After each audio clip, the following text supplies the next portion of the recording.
जय माता दी दोस्तों, स्वागत है आप सभी का एक बार फिर से। माँ भगवती की कृपा आप व आपके परिवार पर सदा सर्वदा बनी रहे। दोस्तों, यदि आप अपनी सभ्यता, संस्कृति, तीज त्योहार, धार्मिक जानकारी, वास्तु एवं ज्योतिष संबंधित उपायों के बारे में जानना चाहते हैं तो चैनल को सब्सक्राइब जरूर करिएगा। दोस्तों, हिंदू धर्म में 33 करोड़ देवी देवता हैं और सभी देवी देवताओं की पूजा करने का नियम भी अलग होता है। ऐसा ही एक नियम है भोले बाबा की पूजा में। लोग अपनी मनोकामना की पूर्ति के लिए भगवान भोलेनाथ का ध्यान एवं पूजन करते हैं। अगर आप भगवान भोलेनाथ की पूजा पूरे विधि विधान के साथ करते हैं तो आपकी संपूर्ण मनोकामनाएं अतिशीघ्र पूरी हो जाती हैं। वैसे भी बोला ही जाता है कि बाबा भोलेनाथ बहुत ही भोले हैं और प्रसन्न होकर भक्तों की मुराद जरूर पूर्ण करते हैं। इसके साथ ही क्रोध का रूप भी धारण कर लेते हैं यदि आपसे कोई त्रुटि हो गई। वहीं अगर आप शिवलिंग के ऊपर ऐसी वस्तुओं को भी अर्पण कर देते हैं जो नहीं करना चाहिए तो इससे आपके जीवन पर नकारात्मक प्रभाव भी पड़ता है। दोस्तों, कई ऐसी चीज हैं जो भगवान शिव के शिवलिंग के ऊपर कभी भी अर्पण नहीं किया जाता है। उन्हीं चीजों में से कुछ चीजों के बारे में आज के वीडियो में हम आपको बताएंगे। साथ ही हम ये भी बताएंगे कि कौन से कार्य हमें भूल कर भी नहीं करने चाहिए भगवान भोलेनाथ की पूजा में। लेकिन ये सब जानने से पहले आपसे रिक्वेस्ट करती हूँ कि वीडियो को लाइक करिएगा, दोस्तों को शेयर कर दीजिएगा और अगर आपने अभी तक चैनल को सब्सक्राइब नहीं किया है तो चैनल को सब्सक्राइब करके बेल आइकन जरूर दबाइएगा। दोस्तों, शिव जी भोला भंडारी हैं, अति शीघ्र प्रसन्न होते हैं। हमारे गुरुजी प्रदीप मिश्रा जी कहते हैं कि एक लोटा जल सब समस्या का हल, अर्थात भगवान शिव मात्र एक लोटे जल से ही प्रसन्न हो जाते हैं और आपकी संपूर्ण मनोकामनाएं पूरी कर देते हैं। धन संपदा के भंडार आपके लिए खोल देते हैं। लेकिन भगवान शिव की पूजा करते समय कुछ विशेष बातों का ध्यान रखना भी जरूरी हो जाता है। भगवान शिव को प्रसन्न करने के लिए लोग पूजा करते वक्त कुछ भी शिवलिंग के ऊपर अर्पण कर देते हैं। भगवान भोलेनाथ जितने दयालु हैं उतना ही उनका क्रोध भी भयंकर है। यदि वो क्रोधित हो गए तो इससे आपके जीवन पर अशुभ प्रभाव भी पड़ सकता है। नंबर 1, केतकी का फूल। दोस्तों, भगवान शिव को सबसे ज्यादा कनेर का फूल प्रिय है, लेकिन केतकी का फूल ऐसा फूल है जो भगवान शिव के ऊपर कभी भी अर्पण नहीं करना चाहिए। वैसे तो भगवान शिव जी के ऊपर सफेद पुष्प अर्पण किया जाता है, लेकिन केतकी का फूल पूर्णतः वर्जित है। केतकी का फूल भूल कर भी भगवान शिव पर अर्पण नहीं करना चाहिए। ऐसा करने से भगवान शिव नाराज हो जाते हैं। इसलिए पूजा करते वक्त ध्यान रखें कि केतकी का फूल कभी भी ना अर्पण करें। दूसरी चीज है तुलसी का पत्ता। हिंदू धर्म में कोई भी पूजा तुलसी के बिना अधूरी मानी जाती है, लेकिन भगवान शिव के ऊपर भूल कर भी तुलसी का पत्ता अर्पण नहीं करना चाहिए। एक कथा के अनुसार तुलसी के पति का भगवान शिव ने वध कर दिया था, जिस कारण भगवान शिव की पूजा में खुद को तुलसी ने अलग कर दिया।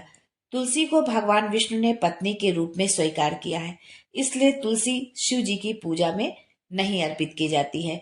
इसलिए यदि आप भूल से भी तुलसी दल शिवलिंग पर अर्पित करते हैं तो आपको उनके क्रोध का सामना भी करना पड़ सकता है। तीसरी चीज है शंख या शंख का पानी। भगवान शिव की पूजा में शंख का प्रयोग नहीं किया जाता है, क्योंकि शंख चूड़ नामक राक्षस का वध भगवान शिव ने ही किया था।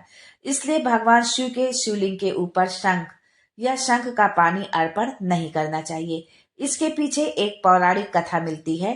कथा के अनुसार दैत्य चंद्रचूड़ से सभी देवी देवता परेशान थे। तब भगवान शिव ने त्रिशूल से उसका वध कर दिया और उसके शरीर जो है भस्म हो गया और उसी भस्म से शंख की उत्पत्ति हुई। इसलिए शंख या शंख का पानी भगवान शिव पर अर्पित नहीं करना चाहिए। चौथी चीज है टूटा हुआ चावल। शिवलिंग के ऊपर चावल अर्पण करते वक्त ये ध्यान रखना चाहिए कि कोई भी टूटा हुआ चावल अर्पण ना करे। इससे भक्त पर अशुभ प्रभाव पड़ता है। टूटा हुआ चावल अपूर्ण और अशुद्ध माना जाता है। पांचवी चीज है हल्दी। हल्दी का संबंध भगवान विष्णु और सौभाग्य से है, इसलिए ये भगवान शिव को नहीं चढ़ता। यदि आप ऐसा करते हैं तो आपका चंद्रमा कमजोर होने लगता है। दोस्तों, मोस्टली धार्मिक कार्य में हल्दी का प्रयोग किया जाता है, या हम ये भी कह सकते हैं कि बिना हल्दी के धार्मिक कार्य पूरे ही नहीं होते। लेकिन भगवान शिव की पूजा में हल्दी का प्रयोग नहीं किया जाता। हल्दी का इस्तेमाल सौंदर्य प्रसाधन में भी किया जाता है। शास्त्रों में बताया गया है कि हल्दी स्त्रियों से संबंधित वस्तु है और शिवलिंग को पुरुष तत्व माना गया है। इस वजह से भी भगवान शिव की पूजा में हल्दी का प्रयोग नहीं करना चाहिए। ये भी माना जाता है कि हल्दी की तासीर गर्म होती है, जिसके कारण इसे शिवलिंग पर चढ़ाना वर्जित माना जाता है। इसलिए शिवलिंग पर बेलपत्र, भांग, गंगा जल जैसी ठंडी चीजें अर्पित की जाती हैं, गर्म चीज नहीं अर्पित की जाती हैं। छठवीं चीज है तिल। शिवलिंग पर जल चढ़ाते समय दूध व जल में काले तिल डालकर कभी नहीं चढ़ाना चाहिए। ये भगवान विष्णु के मैल से उत्पन्न हुआ माना जाता है। यानी कि काले तिल की उत्पत्ति भगवान विष्णु के मैल से हुई है, इसलिए इसे भगवान शिव की पूजा में नहीं अर्पित करना चाहिए। आप गुड़ और तिल मिलाकर भगवान शिव को अर्पित कर सकती हैं, लेकिन जल में या दूध में तिल मिलाकर भगवान शिव को अर्पित नहीं करना है।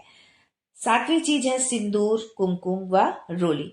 कुमकुम, सिंदूर व रोली से अन्य देवी देवताओं की पूजा तो आप कर सकते हैं, लेकिन महादेव की पूजा में इनका प्रयोग वर्जित बताया गया है। हल्दी की तरह इनमें भी स्त्री तत्व होता है। ये सब स्त्रियों के सौभाग्य का प्रतीक है। महिलाएं अपने पति की लंबी आयु और स्वस्थ जीवन के लिए व पति का प्यार पाने के लिए अपने मांग में सिंदूर लगाती हैं। लेकिन शिवलिंग की इन चीजों से पूजा अर्चना नहीं करना चाहिए।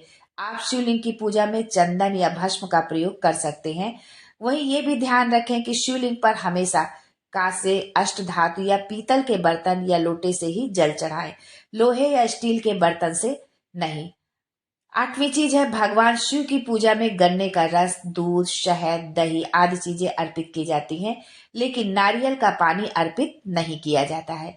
इससे धन की हानि होती है। अब आगे हम ये जान लेते हैं कि हम क्या कार्य ना करें। कभी कभी हम पूजा में या अपने भक्ति भाव में इतने ओत प्रोत हो जाते हैं कि हमको ध्यान ही नहीं रहता कि हमने कौन सी गलती कर दी है, और उस गलती के कारण जो है हमको कुछ न कुछ हमें उसका खामियाजा भुगतना पड़ता है।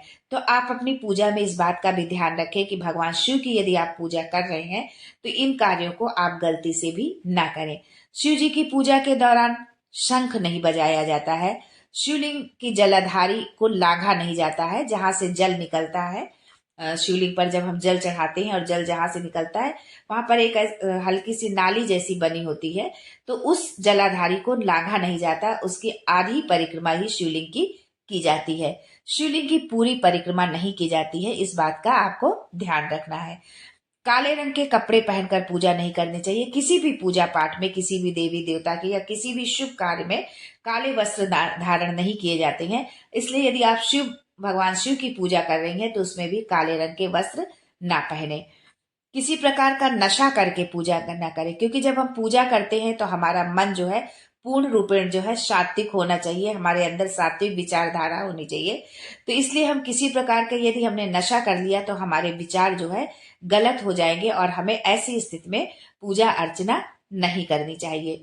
मांसाहार खाकर भी पूजा नहीं करना चाहिए। पूजा निषेध है किसी भी देवी देवता की, भगवान शिव की ही नहीं, किसी भी देवी देवता की या कोई भी यदि आप धार्मिक अनुष्ठान कर रहे हैं तो मांसाहार आप बिल्कुल ना करें। जो है जलाभिषेक, जब हम भगवान शिव पर हम जल चढ़ाते हैं, एक लोटा जल सब समस्या का हल, तो जलाभिषेक करना तो नितांत आवश्यक हो जाता है। लेकिन जलाभिषेक करते समय हमें ये ध्यान रखना है कि हम कभी खड़े होकर के जो है भगवान शिव का जलाभिषेक ना करें, हमेशा बैठ करके ही हम जलाभिषेक करें।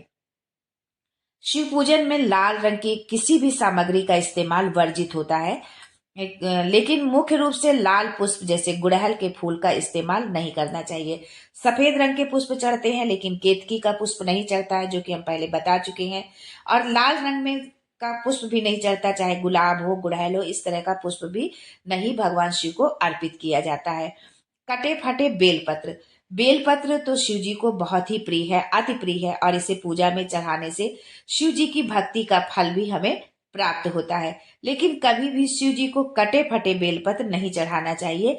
इसके अलावा बेलपत्र हमेशा 3 पत्तियों वाले ही चढ़ाने चाहिए। ये नहीं कि 1 पत्ती या 2 पत्ती है, कटा फटा नहीं है, 1-2 पत्ती है तो हमने चढ़ा दिए, ऐसा भी हमको नहीं करना है। कटा फटा भी ना हो और 3 पत्तों वाली बेलपत्री हो, ऐसी बेलपत्री को हमें शिवलिंग पर चढ़ाना चाहिए। दोस्तों, वीडियो अच्छा लगा हो तो कमेंट में जय भोलेनाथ जरूर लिखें। भोलेनाथ आपकी संपूर्ण मनोकामना पूरी करें। आज के लिए बस इतना ही। दोस्तों, मिलते हैं अगले वीडियो में एक नई जानकारी के साथ। तब तक के लिए हर हर महादेव।